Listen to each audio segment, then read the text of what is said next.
Right. Everywhere else in the world, except for Ghana, if you graduate from the business school of distinction, like Harvard Business School, that is almost like a passport to success in the business world. Now, why aren't indigenous Ghanaian businesses doing better, even though we have UGBS celebrating its golden anniversary?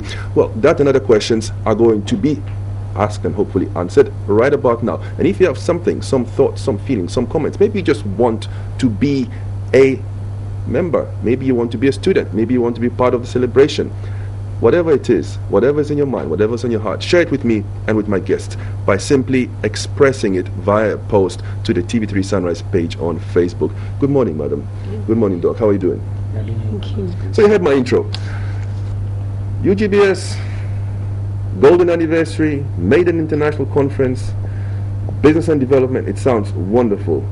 But I see here that you've written that we need to review our past to determine new or emerging connections between business and socio-economic development in Ghana. In other words, you are saying that how well we do depends on how well we do business.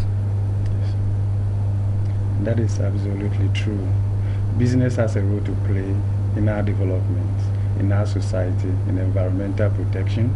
So the understanding is that for the past 50 years, we have been providing leadership in business education in Ghana and Africa for that matter. And we are reviewing the past as a way of determining new frontiers. The understanding is that often the strategy that worked yesterday might be a recipe for disaster tomorrow. We have the past to guide us. So we can look at how things have been done in the time past, because the business dynamics also change. It doesn't remain constant.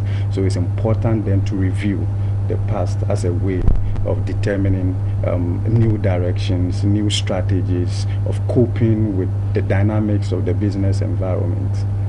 And it's important for the school to position itself to remain relevant and then for the foreseeable future. So what would you say the sum total of the lessons that have been learned over the past 50 years are? Yeah, a lot has been done, but a lot remains to be done. So we cannot say that we have achieved everything. But the biggest room in this world, I'm told, is a room for improvement. So we are going for that. It's interesting that you're linking business to development, because in Ghana, a lot of the time we look to government, to the regulator when it comes to development. We don't really look to the private sector or to business. What are your thoughts on that? Yeah, and that is true. I mean, everybody wakes up and we are looking up to the government, but actually the private sector, the business sector can actually play a pivotal role in engineering economic development, where our national cake will be truly national for everybody to participate in whatever that we have all created. So we are not looking at essentially what a government ought to do, even though government also has a role to play in creating the enabling environment for businesses to thrive. We are talking about inflation, we are talking about exchange rates, we are talking about interest rate. Yeah, the government has a role to play in creating the enabling environment for our businesses to also compete both domestically and globally, because now we're talking about a global village. We are competing not only with firms in Ghana or Africa, with firms from China and other countries. So government has a role to play, the business school has a role to play, private sector has a role to play, everybody has a role to play. It has been said that there are no such things as bad seas or bad ships, just bad captains. So I'm going to ask you this, Adra. Do you think that you are being taught everything that you need to know to make a success of any indigenous Ghanaian business idea that you think might have global potential? Exactly as has been rightly said, we have been equipped in our students as in our capacity to go all out in the world to be able to impart what we learn in our lecture halls and all over. So I believe what we are learning, as you said, education is still progressive and we are still learning. And I believe we can learn more to make the world a better place. Now, the theme of your conference is Business and Development in Africa, Determining New Frontiers. What are some of the new frontiers that you and your colleagues have in mind? Exactly, with the student body, we are looking at bringing out of new courses to add, not just looking beyond the curriculum, getting more indigenous lectures, looking at entrepreneurship, innovation and technology, to add up to what we learn in the lecture halls, to come out to be better individuals for the betterment of Ghana and the world at large. What do we have less of? Is it the natural resources, the fiat capital or debt equity, or is it the ability to innovate and effectively manage what we have to maximize output, to maximize growth? Because many people will say, well, yes, it's true. Everything is limited. Hardly anything is infinite. But when it comes to what is more finite, is it our the way we work, our management systems? Is it our innovation and creativity, or is it our resources? It looks like it's on us. Yes. We just don't seem to be doing enough with what we have. And I want to ask you what you've learned in the past 50 years and what you're teaching students like Ajwa Edo about this. Yes, the understanding is that we need a broad framework that supports our own economic development. We can look at it from different angles. We have infrastructure deficits, how much it will cost you just to get to work, the hours we spend in traffic, and all those things. We are looking at access to financing that is not so supportive for especially our SME sector, because our economy is predominantly SME based. But they cannot access finance at a cost that perhaps would make most of their project financially viable. Okay, so you are looking at that aspect as well. We are also looking at the fact that we should get the right attitude. It's also important. Okay, we're going to throw the question to the where viewers. We are going. Let's invite viewers to contribute on this. If you wanted to be a success in business and you had several options on the table in front of you, would going through the UGBS be the top priority? Would it be the main one? Would you say, well, if I get admitted into the University of Ghana Business School and I graduate with honors, that means that I'm going to be successful in business? The phone lines are about to pop up on your screen. If you have an internet connection, share your thoughts on this question.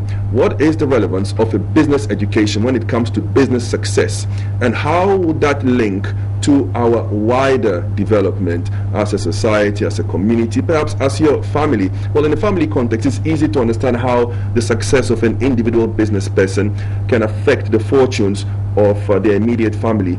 But it doesn't look as if the success of any Ghanaian business really impacts the wider society in the regional, in even the local, or perhaps in the national sense. So would you disagree with me on that, Doc?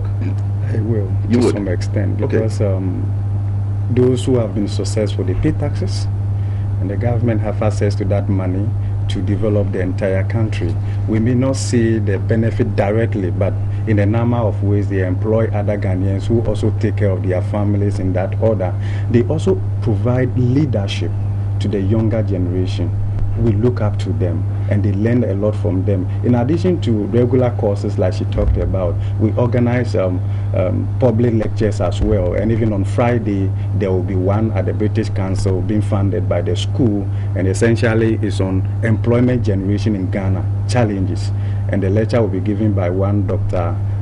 William Barboatin. We also talk about toll rates and highway construction in Ghana, to be given by another expert by the name Dr. Charles Ando. Oh, I read a brilliant analysis on that when it comes to the Accra-Tema motorway. Yes. Looking at the amount that's collected in tolls and the state of the road. But we've got a viewer joining us from Tema. Emmanuel, good morning and welcome to Sunrise. What are your thoughts on the subject? Hello. Good morning, Emmanuel. Welcome to Sunrise. What are your thoughts on the topic?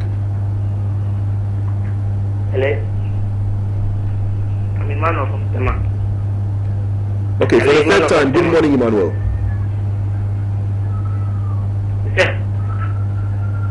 Hello. Good morning, Emmanuel. I'm saying good morning to you for the fourth time. Can you hear me?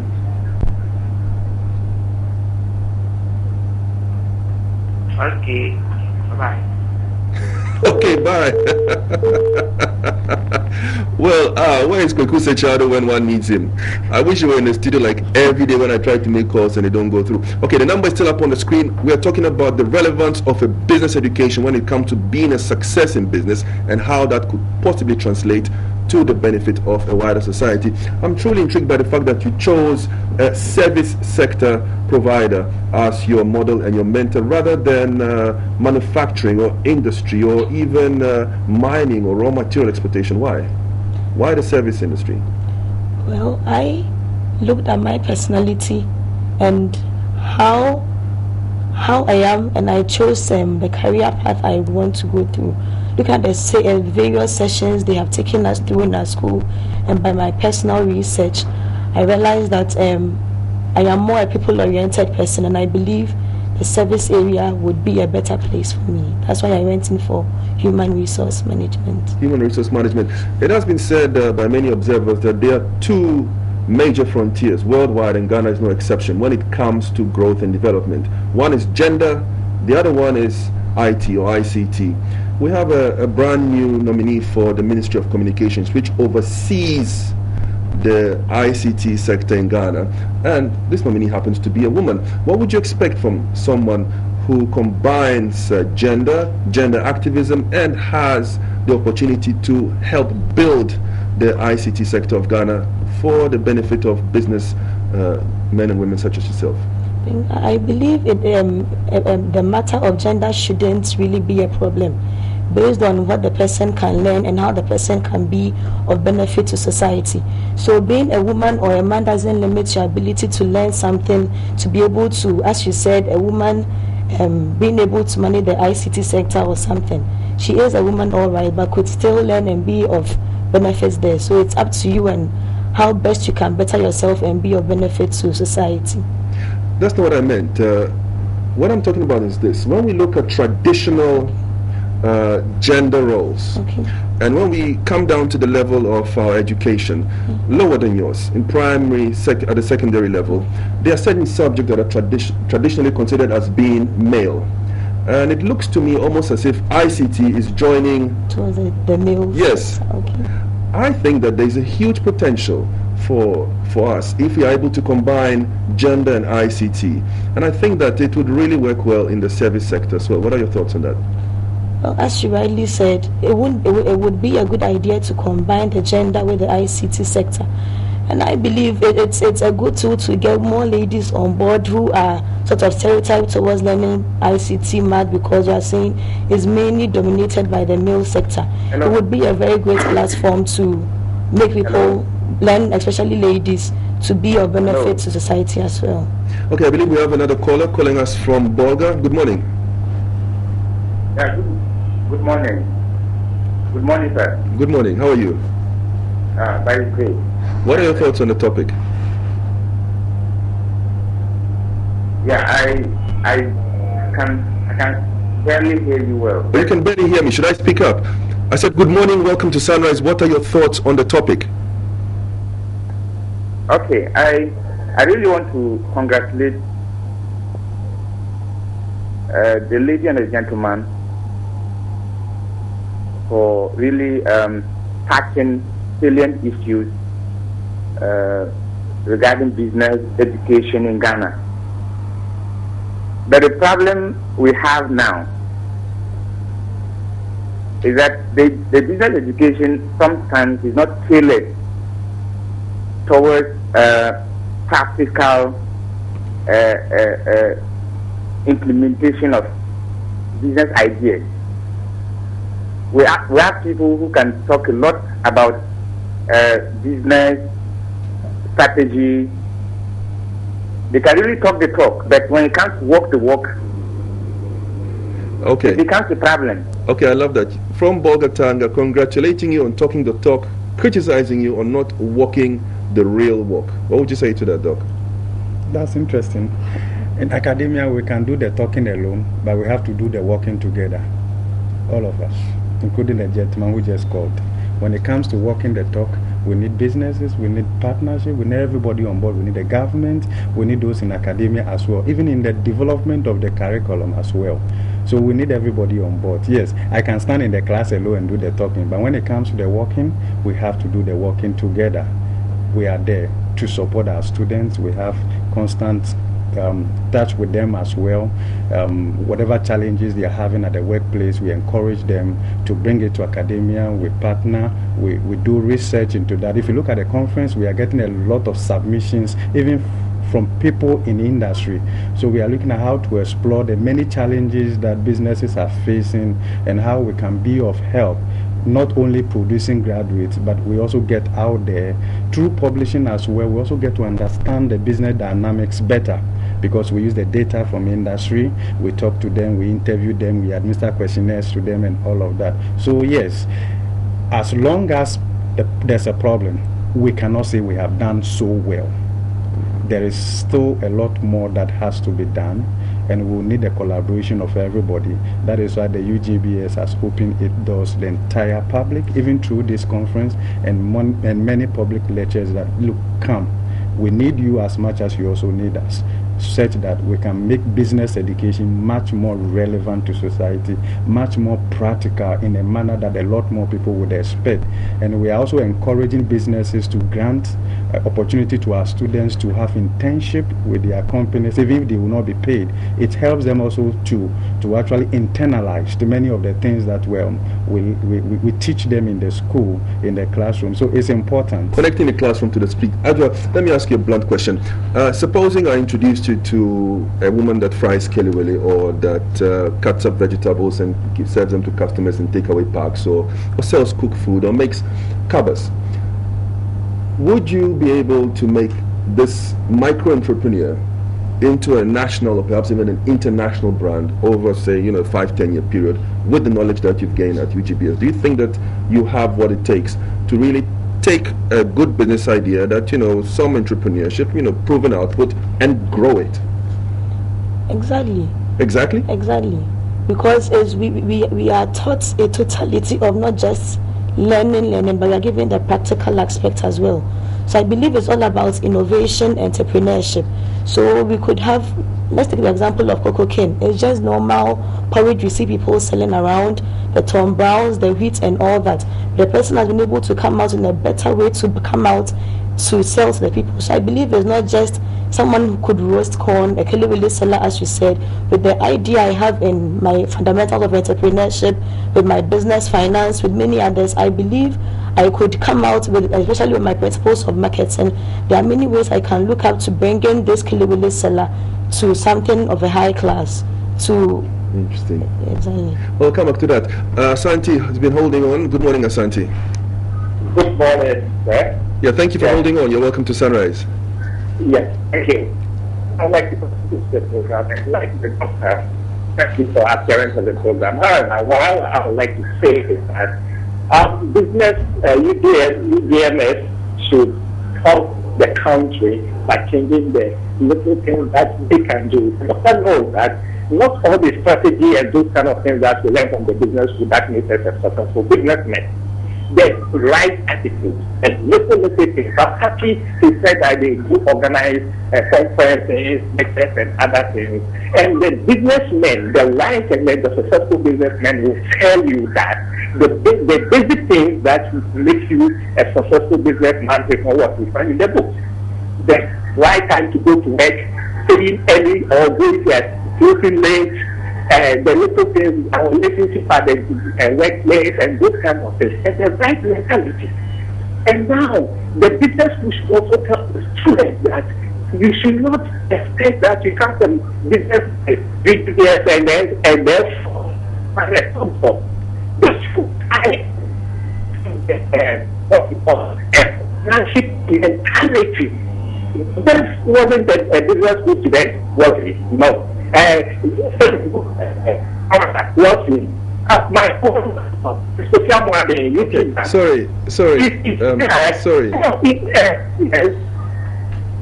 Sorry, it's a really bad line, but I share your concerns. It's a war. It's very competitive. I read somewhere once that The Art of War by Sun Tzu is a foundational textbook for many business, economics, international relations, and political science students in other universities of the world. Do you think that Ghanaian businessmen and women that are passing through the halls of UGBS are being equipped for competition, fierce competition, locally, nationally, regionally, continentally, and perhaps even globally? I think to some extent, yes. Given the caliber of faculty, given even the caliber of students and their willingness to learn, is quite encouraging. And like I said earlier, we cannot say that we have arrived.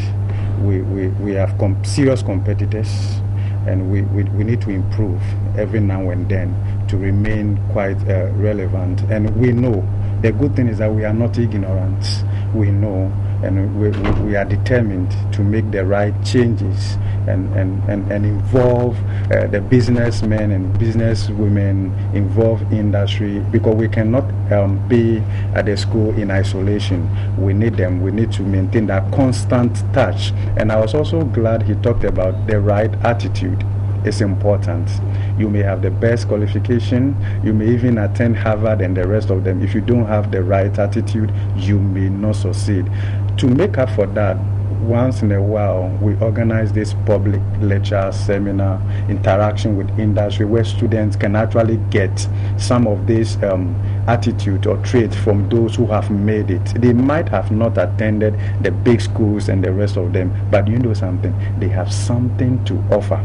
So we give them that opportunity as well. Virtually every Friday or so, we get people from industry, and like I talked to you about, there will be actually a public lecture on Friday at the British Council, and I'm taking opportunity to invite everybody to come listen to those who have done some research into, who have identified certain turning issues in our society, like employment generation challenges. Employment generation Challenges in Ghana. How about corruption? Corruption in the sense of people neglecting their responsibilities and people abusing their positions. What do you teach your students when it comes to dealing with the rather hostile operating environment that young businessmen and women would have to contend with in Africa and many other developing parts of the world? A neglect of duty and responsibility. You mentioned the poor infrastructure that falls right into that. Corruption, abuse of office and authority. On the other hand, people, demanding bribes or expecting gifts in return for services that they are supposed to render, that they actually paid to deliver. It's interesting. For some of us and a number of colleagues, every morning, 5 minutes or so, we do some newspaper review in the class. Sometimes look at some of the issues that have come up, and we discuss it with the students. And it's interesting to learn from their perspective as well. Quite a number of them are resolved not to go in that way, and we also teach them the right ethics. That it is better to fail and be a principled person than to do. I mean, you can achieve success, but the cost of having it could be more. The cost of just meeting your own personal goals in the wrong way could be more. So we should go the right way, the right principles. And many of the people that we invite to come and talk to our students would also talk about the same thing. So I think there's some consistency in getting our students to do the right thing. But it is also possible that when they get there, we will still read about some of these things, because those who are there now are not entirely different from us. It is possible. As a nation, we need to look at it holistically, and sometimes too, you can deal with certain things with the right laws and make sure the laws work. The laws must be seen to be working.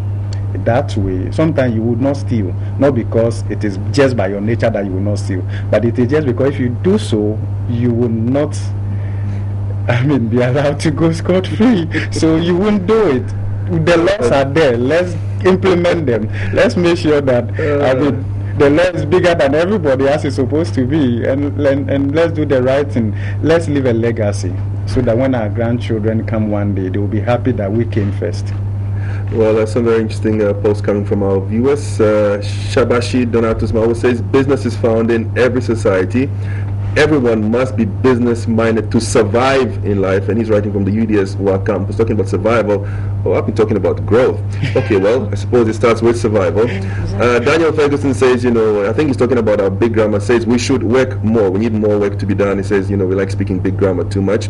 Well, I agree with you on that one, Daniel.